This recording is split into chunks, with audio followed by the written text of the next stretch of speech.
الحمد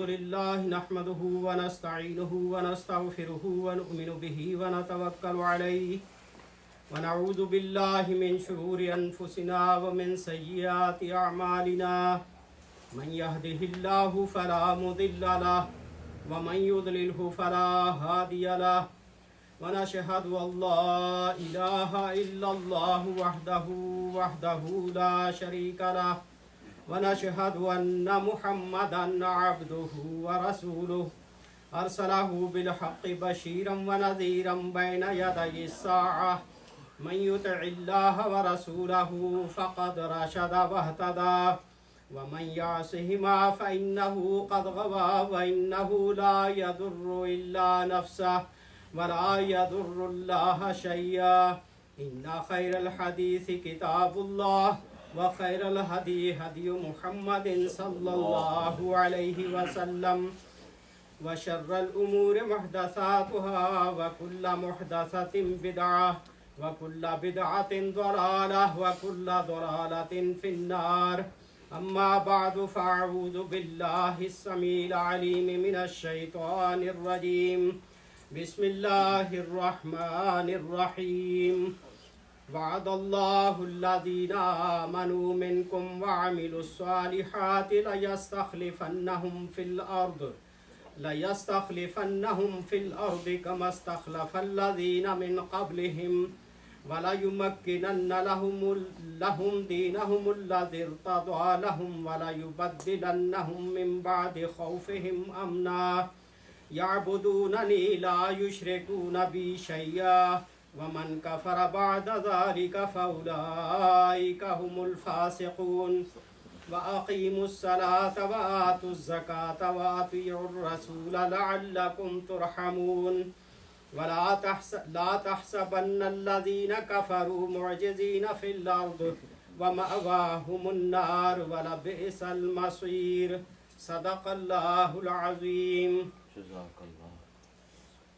اللہ نے وعدہ فرمایا ہے تم میں سے ان لوگوں کے ساتھ جو ایمان لائے ہیں اور نیک عمل کریں کہ وہ ان کو اسی طرح زمین میں خلیفہ بنائے گا جس طرح اس نے ان سے پہلے لوگوں کو بنایا ہے. ان کے لیے ان کے اس دین کو مضبوط بنیادوں پر قائم کرے گا جسے اللہ تعالیٰ نے ان کے حق میں پسند کیا ہے اور ان کی موجودہ حالت خوف کو امن سے بدل دے گا. بس وہ میری بندگی کریں اور میرے ساتھ کسی کو شریک نہ کریں اور جو اس کے بعد کفر کرے تو ایسے ہی لوگ فاسق ہیں. نماز قائم کرو، زکوٰۃ دو اور رسول صلی اللہ علیہ وسلم کی اطاعت کرو. امید ہے کہ تم پر رحم کیا جائے گا. جو لوگ کفر کر رہے ہیں ان کے متعلق اس غلط فہمی میں نہ رہو کہ وہ زمین میں اللہ کو عاجز کر دیں گے.